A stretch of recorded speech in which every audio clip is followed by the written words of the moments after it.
Hello friends, ఎలా ఉన్నారు? నేను ఈ రోజైతే గడ్డి చేప పులుసు ఎలా వండుతున్నానో మీకు ఈ వీడియోలో చూపిస్తున్నానండి. చాలా టేస్టీగా అయితే ఉంటుందండి. మరి ఎప్పుడైనా మీరు తింటే నాకు కామెంట్ బాక్స్లో ఎస్ఆర్ నో పెట్టండి. అయితే ఇంకెందుకు మరి లేట్, వచ్చేయండి అయితే వీడియోలోకి. ముందుగా మనం స్టవ్ వెలిగించుని బాండి పెట్టుకుని బాండి వేడెక్కిన తర్వాత ఆయిల్ అయితే వేసేసుకుందాము.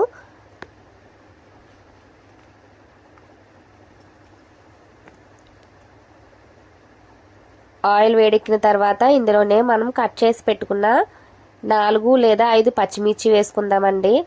చేపల పులుసులో మనకి పచ్చిమిర్చి ఎక్కువ వేసుకుంటే బాగుంటుందండి తినడానికి కూడా.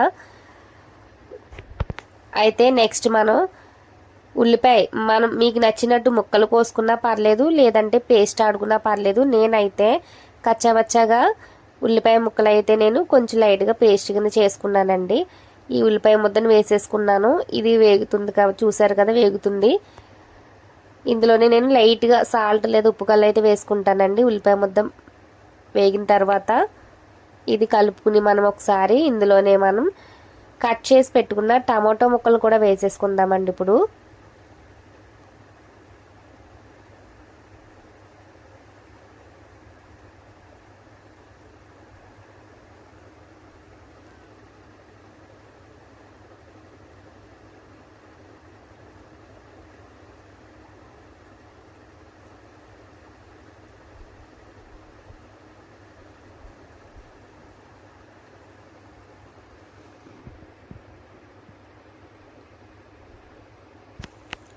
ఈ టమాటా ముక్కలు వేసుకున్న తర్వాత మనం ఒకసారి కలుపుకుందామండి.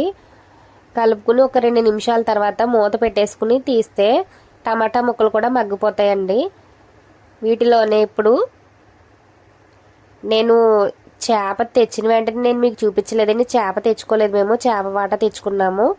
అయితే ఈ గడ్డి చేప ముక్కలు చూసారు కదా ఎంత పెద్ద పెద్దగా ఉన్నదో ముక్క. ఈ చేప ముక్కలు నేను క్లీన్ చేసి పెట్టేసుకుని ఇవి వీటిలో వేసేసుకున్నాను. ఇందులోనే నేను పైన ఉప్పుకల్లు వేసుకున్నానండి. ఇందాక నేను ఉల్లిపాయ ముక్కల్లో నేను సాల్ట్ అయితే వేయలేదు, ఇప్పుడు వేసుకుంటున్నాను.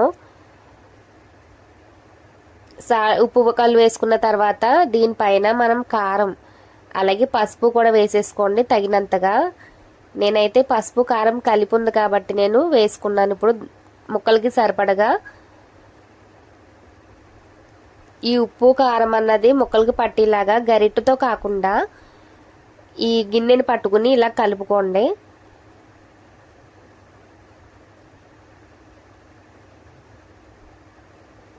చూస్తున్నారు కదా ఎలా కలుపుతున్నానో.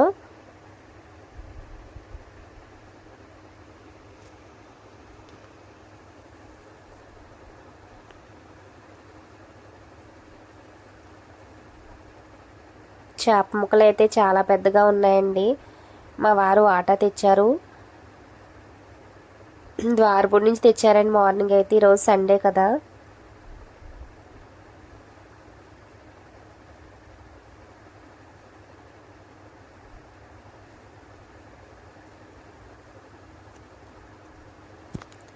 అలాగే ఒక 2 నిమిషాలు మనం మూత పెట్టేసుకుందామండి. ఈ మూత పెట్టిన తర్వాత ఒక 2 నిమిషాల తర్వాత తీసి చూస్తే ఈ ఉప్పు కారం అనేది కొంచెం లైట్గా ముక్కలకి పడుతుందండి. వీటిలోనే ఇప్పుడు మనం చింతపండు పులుసు వేసుకుందాం.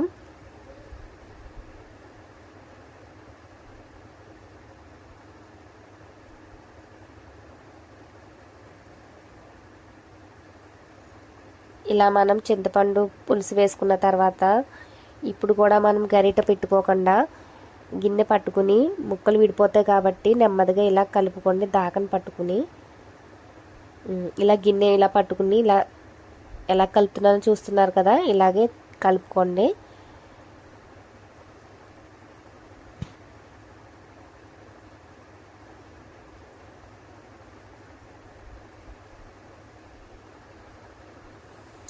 ఒక 2 నిమిషాల తర్వాత మూత తీసి చూస్తే లైట్గా మనకి ఈ గ్రేవీ అన్నది కొంచెం లైట్గా మరుగుతూ ఉందండి. లైట్గా ఇందులోనే మనం అల్లం వెల్లుల్లిపాయ పేస్ట్ రెడీగా ఉంటుంది కాబట్టి ఎప్పుడు అది మనకి సరిపడగా ఒక 2 లేదా 3 స్పూన్లు అయితే వేసుకోండి. చేపల పులుసులో మనకి మసాలా అవసరం ఉండదు, అల్లం వెల్లుల్లిపాయ పేస్ట్ వేస్తే సరిపోతుందండి. అయితే నేను సరిపడగా 1 లేదా 2 స్పూన్లు అల్లం వెల్లుల్లిపాయ పేస్ట్ అయితే వేసుకుంటున్నాను. ఇప్పుడు ఈ గ్రేవీ మరుగుతూ ఉండగా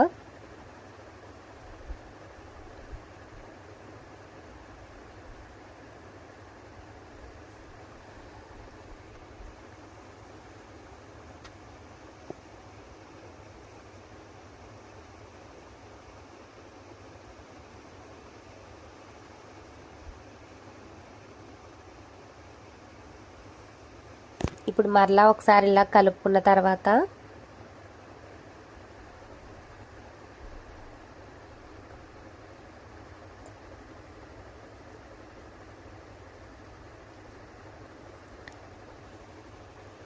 ఇందులోనే మనం కట్ చేసి పెట్టుకున్న బెండకాయ ముక్కలు అయితే వేసుకుంటున్నాను. చేపల పులుసులో బెండకాయ ముక్కలు వేసుకుంటే చాలా బాగుంటుందండి. నేనైతే బెండకాయ ముక్కలు వేసేసుకున్న తర్వాత కట్ చేసి పెట్టుకున్న కొత్తిమీర కూడా పైన గార్నిష్ కింద వేసేసుకున్నానండి. ఎక్కువ కొత్తిమీర వేసుకుంటేనే చేపల పులుసు అన్నది టేస్ట్గా ఉంటుంది.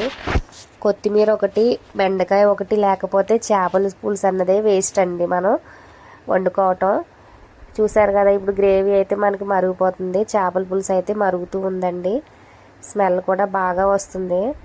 చేపల పులుసు స్మెల్ చూస్తేనే సరిపోతుందండి బాబు, గుమ్మగుమ్మలు ఆడిపోతుంది.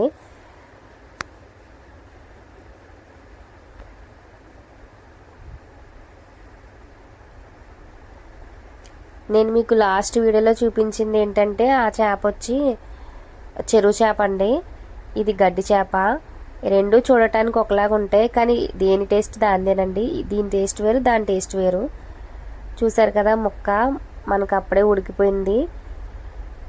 పులుసు అయితే ఉందండి. పులుసు కొంచెం మరగాలి కాబట్టి మనం ఇప్పుడు స్లిమ్లో పెట్టేసుకుందాము. స్లిమ్లో పెట్టుకున్న తర్వాత ఒక 5 నిమిషాలు లేదా 10 నిమిషాలు ఉంచుకుంటే మెల్లగా ఈ గ్రేవీ అన్నది కూడా దగ్గర పడుతూ ఉంటుందండి. నేనైతే మధ్య మధ్యలో ఉప్పు సరిపోయిందా లేదా చూసుకున్నాను. నాకైతే పులుసులో సాల్ట్ తక్కువైంది, మరలా సాల్ట్ వేసుకున్నాను నేను. మీరు కూడా మధ్య మధ్యలో చేపల పులుసు కారం సరిపోయింది, ఉప్పు సరిపోయిందో చూసుకోండి. సరిపోకపోతే మళ్ళీ వేసుకోవచ్చు మనం. చూసారు కదా, మనకి పులుసు అన్నది కూడా దగ్గరగా ఎగిరిపోతుందండి. మళ్ళీ కూడా నేను పైన మళ్ళీ ఇంకొంచెం కొత్తిమీర కూడా వేసుకున్నాను. లాస్ట్ అండ్ ఫైనల్ గడ్డి చేప పులుసు రెడీ. ఇంకెందుకు మరి లేటింగ్, తినేద్దాం వచ్చేయండి అందరూ కలిసి. మీరు కూడా ఇలా ట్రై చేయండి ఫ్రెండ్స్. చాలా టేస్టీగా ఉందండి. నాకైతే చాలా బాగా నచ్చింది.